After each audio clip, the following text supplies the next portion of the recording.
วันจักโมงเราวันจันทร์แล้วก็นัดกับเพื่อนวันจันทร์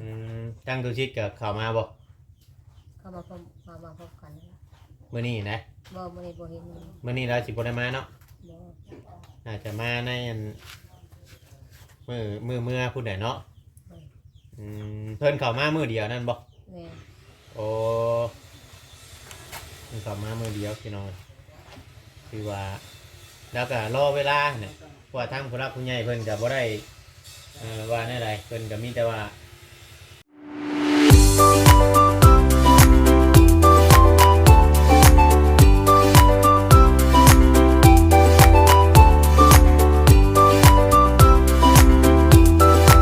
สวัสดีและสบายดี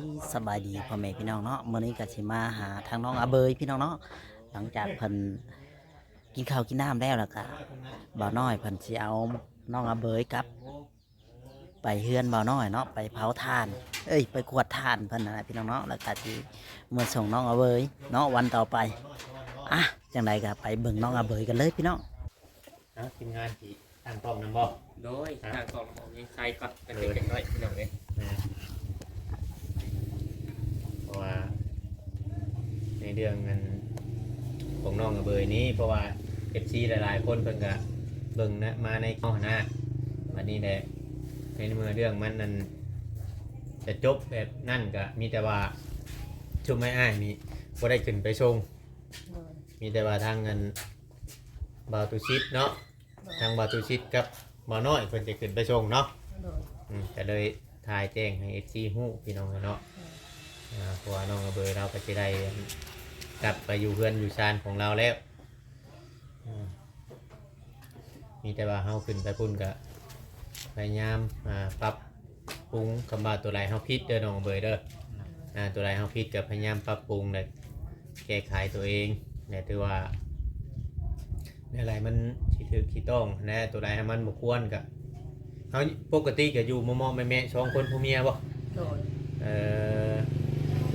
ปกติอยู่2คนผัวเมียคำว่าเจ้าสิไปทางใดมาทางใดก็เทือนอาชานใบบัดนี้ก็มาสิเมื่อบ้านเมียบ้านยังไปสมมุติว่ามีเวียกมีงานก็เทือนอาชานใบว่าเพราะว่าพระเจ้าบ่ได้อยู่หันแล้วเนาะเขาเว้าถือว่าเรื่องสีโอสีร่มกับมันทั้งเขาเจ้านั่นคือเขาเว้าเนี่ยเขาบ่ร่มแหละมีแต่ว่าเจ้าขึ้นไปแต่ทั้งเงินผู้รักผู้ใหญ่เพิ่นสิ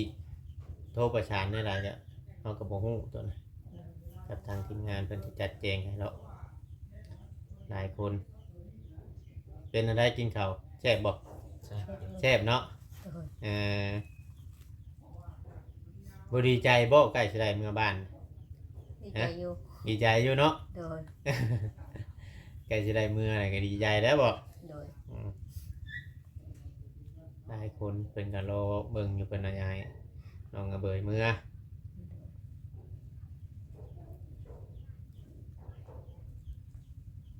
ทางมาหน่อยก็เราก็อาจจะติดเบียดติดหยังแน่บางเทื่อบางทีก็อาจจะบ่ได้ฮอดอันบ่ายโมงบ่าย2พุ่นมาจักเด้เฮาก็บ่จักเพิ่นก็มากินเอาเองฮะบ่เพิ่นหรอกเจ้าบ่โทรหาถามเพิ่นเจ้าบ่โทรถามเพิ่นเช้านี้เพิ่นมาอยู่เพิ่นโทรถามเพิ่นว่าวันจักโมงเราวันจันทร์แล้วก็นัดกับเพื่อนวันจันทร์ตั้งตัวชิดกับเข้ามาบ่เข้ามาพบกันมื้อนี้นะบ่มื้อนี้บ่เห็นมื้อนี้เราสิบ่ได้มาเนาะบ่อาจจะมาในมื้อผู้ใดเนาะเพิ่นเข้ามามื้อเดียวนั่นบ่แม่โอ้เพิ่นเข้ามามื้อเดียวพี่น้องคือว่าแล้วก็รอเวลาเนี่ยเพราะว่าทางผู้รักผู้ใหญ่เพิ่นก็บ่ได้ว่าแนวใดเพิ่นก็มีแต่ว่าเพิ่นก็คุยกับอยู่เป็นว่าเดี๋ยวแต่ทางทีมงานแต่ว่าอันนั้นก็ที่จริงก็เฮาบ่ได้ว่าจะนั่นนี่นะในเรื่องนี้นะพี่น้องเนาะเพราะว่าซุมเฮาก็บ่ได้ฮู้กกปลายสาเหตุแนวใดแบบมันคือน้องเบยได้ยินแบบเพราะว่าเพิ่นบ่ได้ ล้มกันอย่างแล้วนี่เจ้าคิดมีความคิดความเห็นอะไรจะน้องเพิ่นนะบ่จักเลยมีแต่ยาเนาะ มีแต่ยา อืมโดย อย่างเดียวแล้ว มีแต่ยาขึ้นไปพุ่นก็มีแต่ว่าคำว่าทางเพิ่น มันละยา อยู่ไปอยู่มันบ่ แม่น อืม สิว่าจังได๋ซะ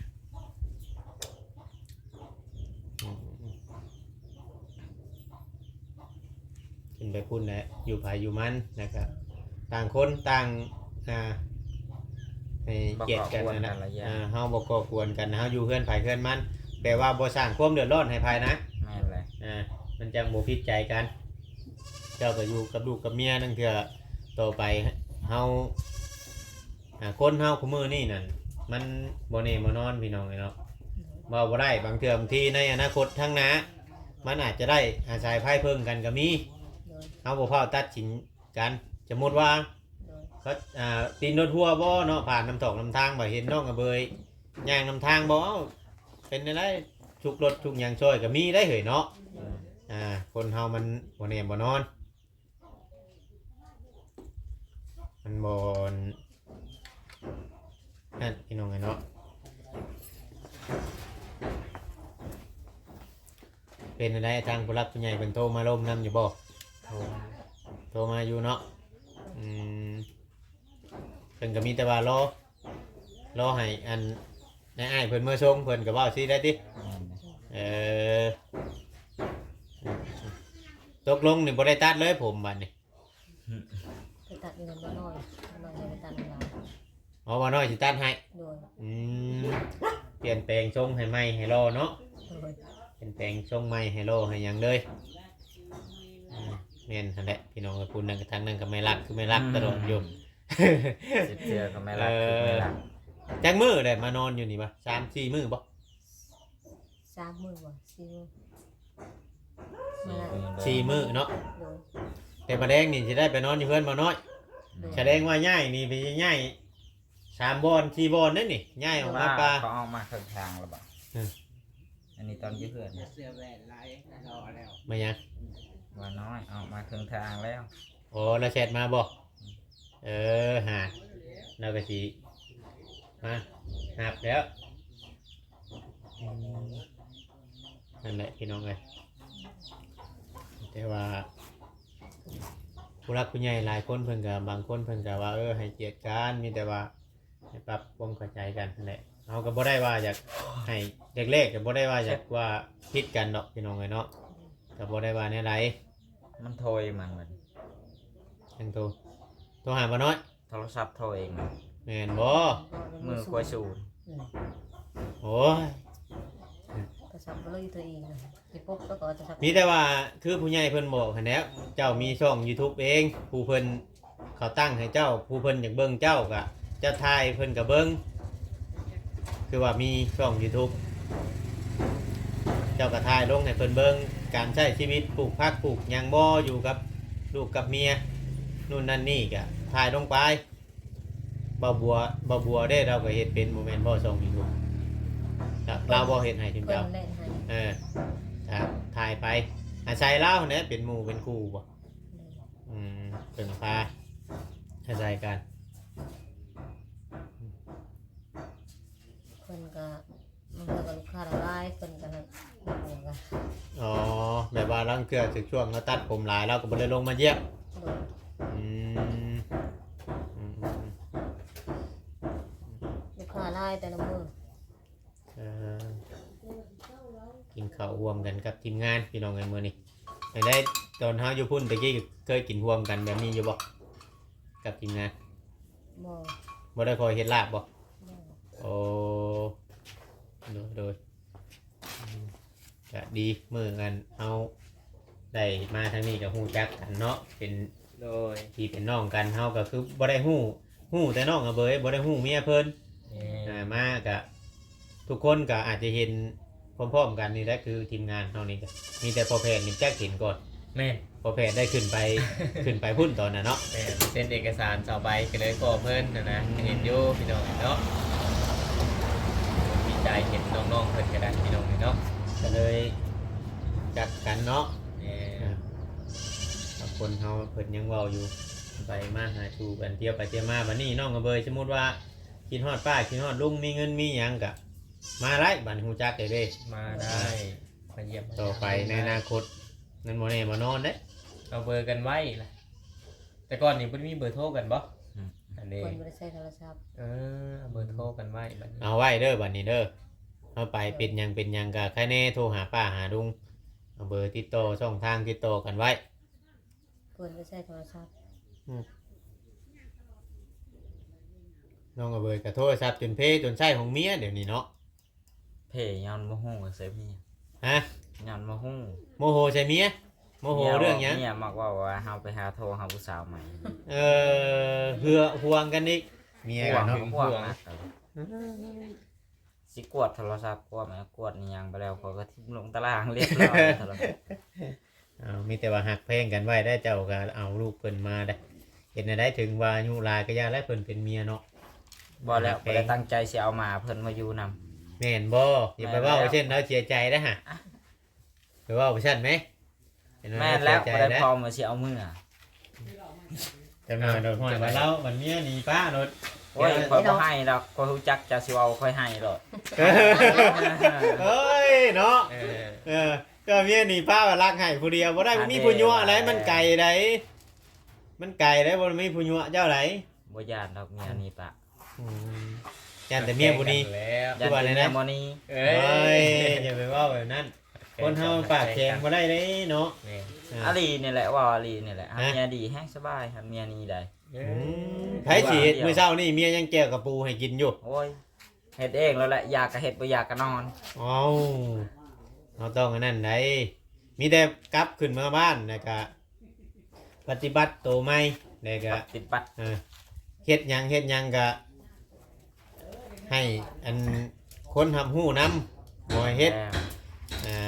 รับล่อๆเลย ตาม บ่เฮ็ด แล้ว อืม แต่คอยตอนนี้คอยอยากหากลับคืนแล้ว ไม่หยัง เคยกินข้าวแล้วสูบยาเดี๋ยวนี้บ่มีเงินซื้อยาสูบแล้ว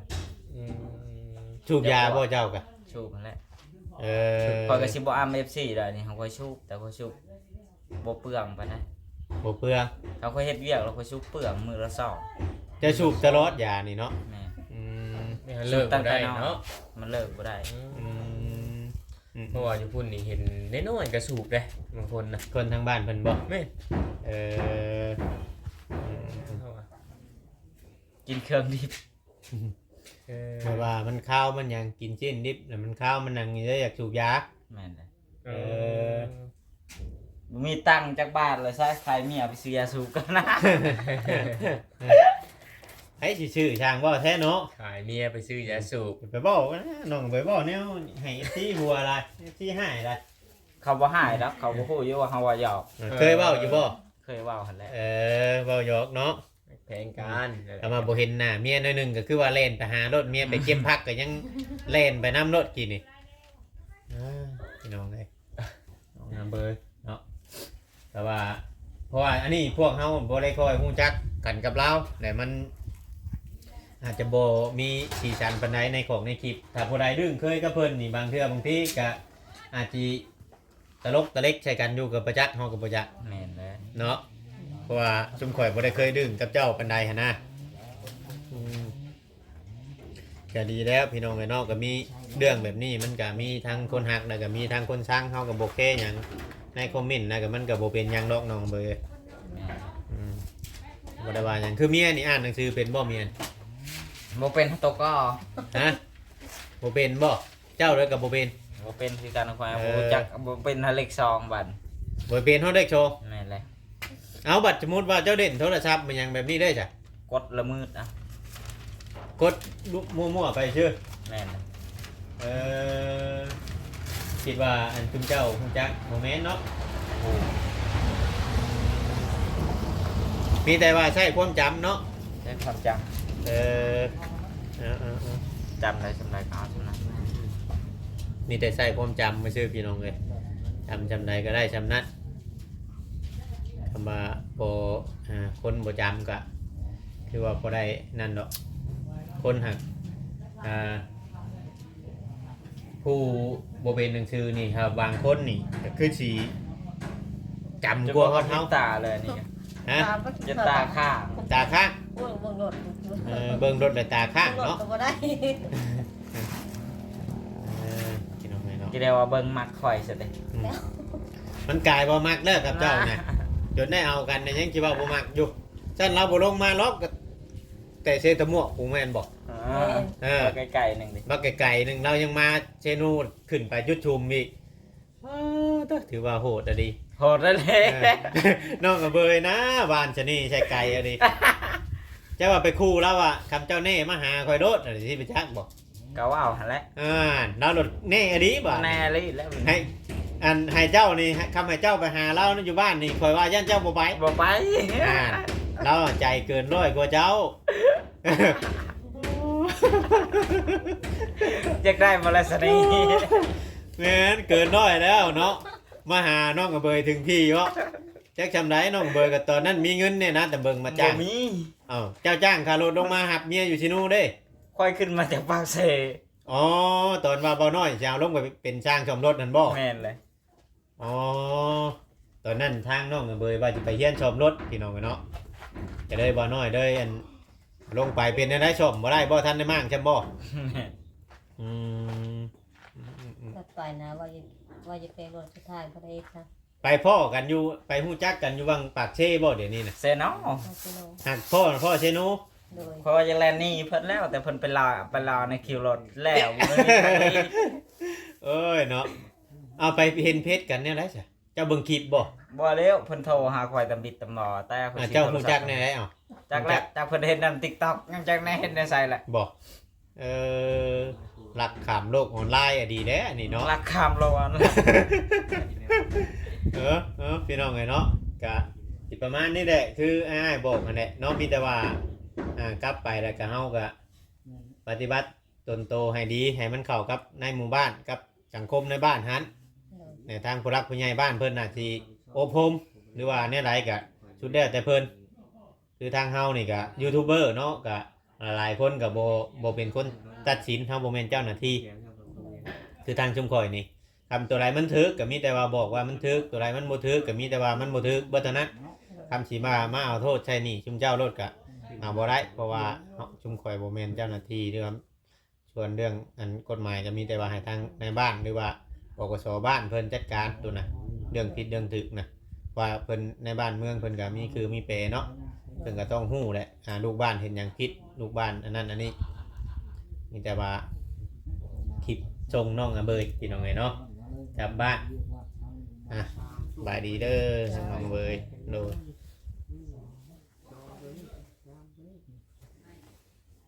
โอเคเนาะพ่อแม่พี่น้องคลิปนี้ก็สิบ่มีหยังหลายถ้าผิดพลาดประการใดก็ขอโทษขออภัยนำเด้อแม่ๆ FC เนาะทุกท่านทุกคนที่เข้ามาดูมาชมช่องบ่จอยชาแนลพี่น้องเนาะคลิปนี้ขอจบคลิปเพียงเท่านี้สวัสดีและสบายดี